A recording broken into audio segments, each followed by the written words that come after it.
Chapter 13. Ernie had just finished washing Shadow when Sky stepped out. The first thing she saw was the blood blooming through his shirt. Her stomach tightened. He'd definitely pulled stitches. He'd been right about needing to move, but she wished he'd had even one more day to heal. "I need to look at that," she said, pointing to his shoulder. "But you should get cleaned up first. I'll cook while you do." She pulled the mini burner from her pack, filled a pot with bottled water, and chose 2 MREs. As the water heated, she set out her medical kit and waited. When Ernie came back, he looked worn down, pale, hollow-eyed, the kind of tired that lived in the bones.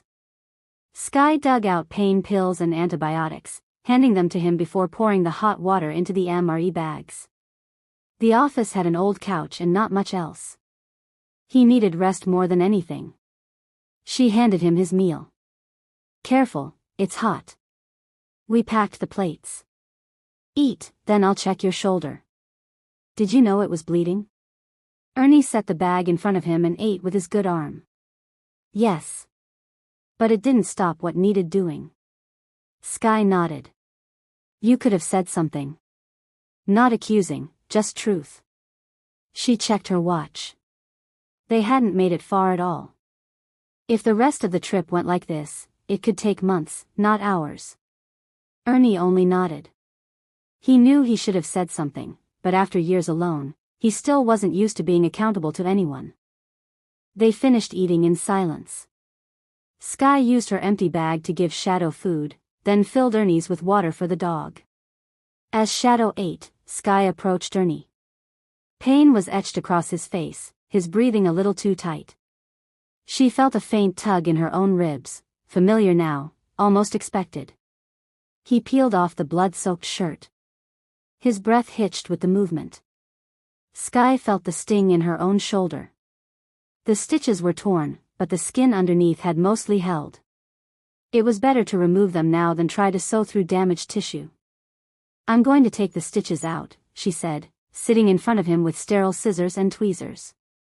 "It's earlier than I'd like, but most of the damage came from you ripping them out." Ernie looked paler than she'd ever seen him. He sighed. "This isn't going to feel good, is it?" Shadow padded over and sat beside her. They realized he was still under command. "Shadow, free," Ernie said. Shadow simply moved to Ernie's side, resting his head on his lap. "The wound is still fresh," Sky said. "If it had more time, this wouldn't be so bad. But you tore the skin.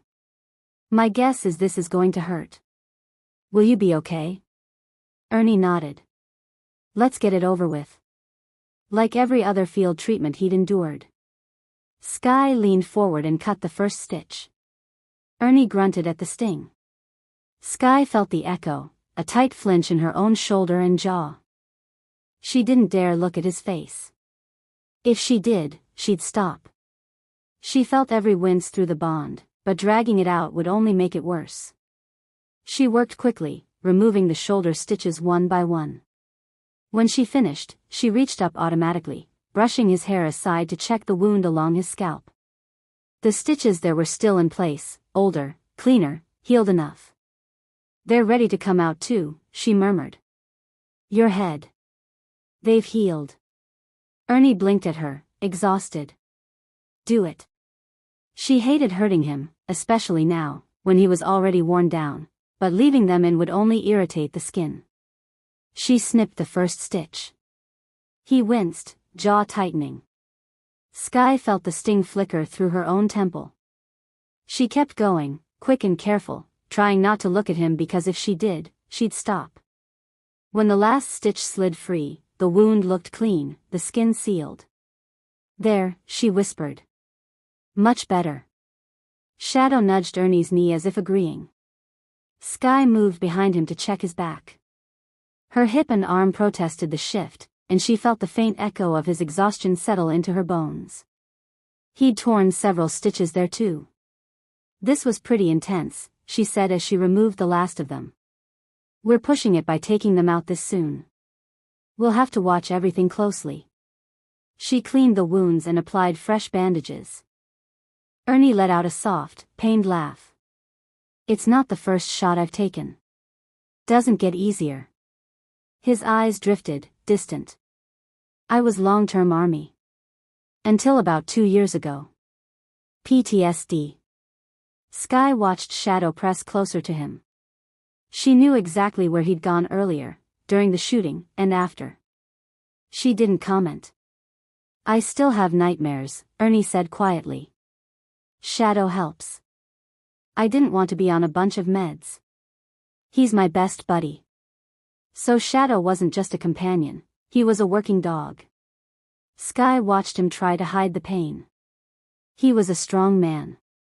He would have been a great father, if life had given him the chance. She thought of Ross and Grace and hoped they were safe. Is that why the small town? She asked. Ernie hesitated. She thought he wouldn't answer, and that was fine. He'd tell her when he was ready. Yes, he finally said. Pretty much.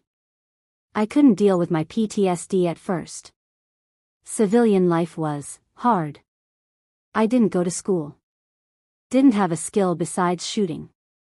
I wandered. Honestly, I was homeless. The Army was my home. My family died before that.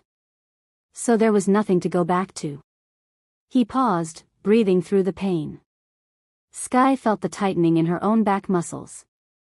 When I went into Custer, I saw that shop. The old man running it had to be 90. For sale by owner, sign on the door. I walked in, we talked. He was military too. We shared stories. He said he was selling because his kids wanted him to, he couldn't stock shelves anymore. He told me it didn't make much, but being around familiar stuff helped him. He'd been hit by Agent Orange in Vietnam. Ernie swallowed hard. He offered it to me for $100,000, everything included. Said his son raised German shepherds and he'd throw in a dog. I had my back pay and nowhere to go. I bought it on the spot. A few days later, his son brought Shadow. He was sickly, but trained. I don't think the guy was feeding him. I took care of him. Now he takes care of me. By the time Sky finished, Ernie looked exhausted, and she felt the heaviness settle into her own limbs. All done, she said. Take the couch. It'll be easier on that shoulder. He looked like he wanted to argue, but he knew she was right. Sky stood and held out her hand. Ernie took it and struggled to his feet, avoiding his injured shoulder. Sky felt the pull in her own arm. You'll need range of motion exercises tomorrow, she said. But not tonight. Ernie went to the bathroom, then eased himself onto the couch. His shoulder throbbed with each step. Sky felt the dull mirrored ache as he lay down. He was so relieved to be horizontal he didn't even remember closing his eyes. Sky grabbed a blanket from the truck and draped it over him. Shadow curled near his head, sensing the pain. Sky leaned down and stroked the dog. He'll be okay, boy. He's strong, she whispered. She had to believe it. Now that she'd found someone, she didn't want to be alone again. She looked at the concrete floor. It was going to be a long night. But then she had a better idea. She climbed into the back seat of the truck, rolled the window down for air, and so she could hear Ernie if he needed her. She fell asleep quickly. A few hours later, she woke to the sound of Ernie tossing and turning. Sweat beaded on his brow. Shadow whined softly, nudging his hand, but Ernie didn't respond. Then his breathing shifted. Short. Fast. Panicked. Sky froze. She knew this rhythm, she'd heard it when he'd been shooting from the hatch, when the past had swallowed him whole. Ernie, she whispered, keeping her voice low and steady. You're okay. You're safe. His hand shot out suddenly, grabbing her wrist with surprising strength. Sky gasped, not from fear, but from the pain that tore through her arm. His grip was iron-tight, desperate, like he was trying to pull someone out of a nightmare. And she understood. Because she remembered her own fevered nightmare. The hunger. The confusion. The horrifying instinct to bite. To tear. To eat. She remembered waking up shaking, terrified of herself. So she didn't pull away. She didn't panic. She didn't blame him. She placed her free hand gently over his. "It's okay," she murmured. "You're not there. You're here." Slowly, painfully slowly, his grip loosened. His hand slid away, falling limply to the couch cushion. Sky rubbed her wrist, feeling the ache pulse through her bones. A faint bruise was already forming, dark and obvious against her bare skin. She exhaled. She wouldn't tell him. The next night, his fever spiked again. Sky had barely slept. She checked his temperature, wiped sweat from his forehead, and tried to get him to drink. He thrashed suddenly, breath hitching. "Ernie," she whispered, reaching for him. His hand shot up and grabbed her forearm this time, tighter than before, fingers digging in like he was bracing for impact. Sky winced as the pain flared through her arm, but she didn't pull away. "It's okay," she whispered. "You're safe. I've got you." His grip trembled, then slowly loosened. His hand fell away. Sky looked down at the new bruise forming beneath her t-shirt sleeve. It was already blooming purple. By the third night, he was more lucid, drifting in and out, mumbling half-formed words. Sky sat beside him, checking his bandages. His hand lifted weakly, brushing her sleeve, then suddenly clamped around her hand, not tight this time, but desperate. "Don't go," he whispered, voice raw with fever. Sky's heart twisted. She squeezed his hand gently. "I'm right here," she murmured. "I'm not going anywhere." His grip loosened almost immediately. He drifted back into sleep. Sky rubbed the faint bruise on the back of her hand, a perfect imprint of his fingers. She whispered to the sleeping man on the couch. "It's okay. I know you didn't mean it." And she meant every word. By the fourth day, Ernie finally slept without thrashing. They had a few close calls with vehicles passing nearby. Sky kept the rifle ready. She hoped he was past the worst. That evening, Ernie stirred. "Hey," she said softly. "How are you feeling?" Ernie reached for the water bottle and chugged half of it. "Hey, slow down, you're going to." He threw up most of it. Sky felt the nausea twist through her own gut. "You need slow sips," she said gently. He tried again, then finally managed to speak, voice rough. "What happened? You got sick." "I think it was from the green goo you washed off Shadow." "You didn't get wet the first day when the green rain came?"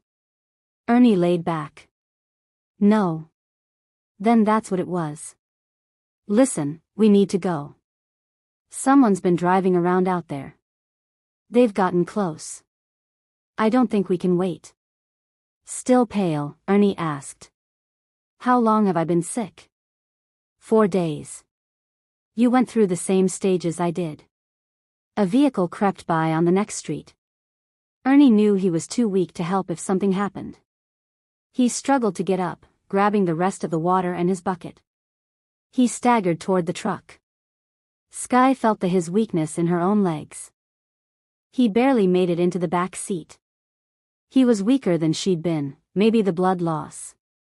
"If I'm in here, you can decide when to leave," he murmured. "This place isn't much use without power." He passed out. Shadow sniffed around, restless. "It's okay, boy," Sky said. "No one cares if you go in here." While Shadow relieved himself, Sky cleaned the space as best she could. She didn't want to leave traces. She gathered her med kit and pack, placing them in the truck. She grabbed Ernie's pack too. Shadow jumped into the front seat. Sky placed the rifles where she could reach at least one. She checked the bathroom one last time. Her own discomfort barely registered. The ache from Ernie's fever overshadowed everything. She rolled the back windows up, locked the doors, and checked on him. His breathing was harsh but steady. No vehicles nearby. She buckled up, started the truck, slammed it into gear, and hit the gas. The truck smashed through the garage doors, ripping metal apart.